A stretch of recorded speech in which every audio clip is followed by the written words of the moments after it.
Hi, my name is Frank Schaeffer, and I am a writer, and I am a survivor of a fundamentalist upbringing.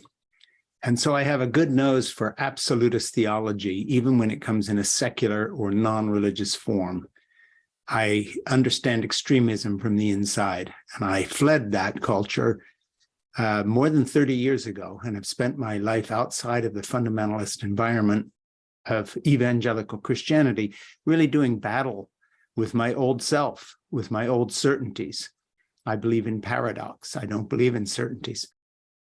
You know, the dead giveaway for fundamentalism in all its forms, whether it's from the left or the right, secular, religious, Hindu nationalism, Islamic radicalism, Jewish settlers on the West Bank of Israel, whoever it may be, is that you don't hear folks who are fundamentalists, who are absolutists, open the door to discussion about the legitimate doubts that go along with their own system. I'll give you an example that might not sit well with my friends on the left. By the way, I am of the left, but let me just say it this way. I don't hear much from folks advocating a single-payer medical system in the United States, people like AOC or Bernie Sanders or others. I would trust their declarative statements more if they talked at length and honestly about the complete collapse that the national healthcare system in the UK is undergoing, from nurses' strikes to ambulance strikes, 14-hour wait times for ambulances, etc.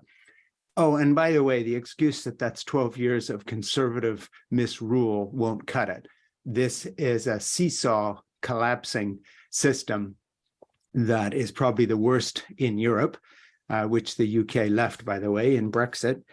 But I would trust American proponents of a single-payer system, which, by the way, I hope happens sometime, Medicare for all.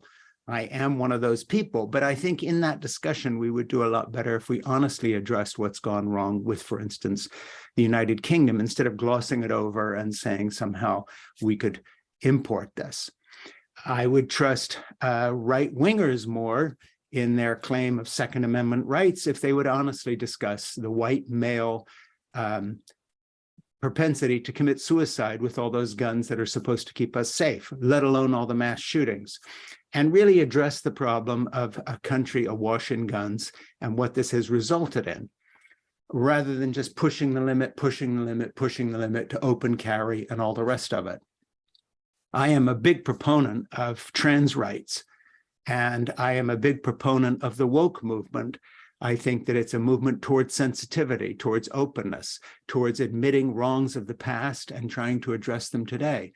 But when that movement looks fundamentalist to me is when it denies scientific reality, whether that's genetics or biology or gender, as if somehow we are the first people to understand these things and that there's no problem in being absolutist about this and canceling anybody who even brings up what are regarded as outdated views, to the point of attacking feminist leaders, for instance, who raise questions about women's rights in view of the fact that there are men out there who transition and then to female or the other way around and somehow become absolutist in their views, that you have to toe the line completely with them, even when you believe it has no scientific basis in some part.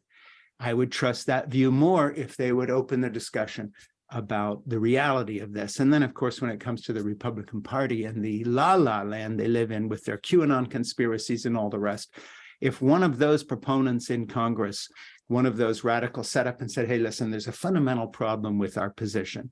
It just doesn't correlate with reality. Let's bring this back to the center. I would trust their point of view more. This isn't unusual. I've had, let's see, 5 major surgeries in my life, beginning with my polio leg when I was 6 and going from there, an anterior discectomy. Here's a little scar here where they went through and fixed something in my spine.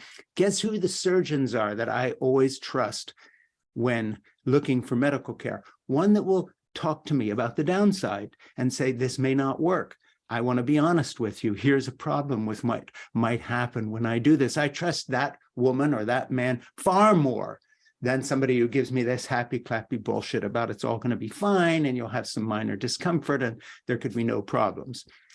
So what I'm trying to say is those of us who reject extremism Let's start demanding, even of our own side, in fact, especially of our own side, some truth and some discussion and some openness when it comes to talking about people we disagree with, without canceling them, without calling them idiots, without writing them off.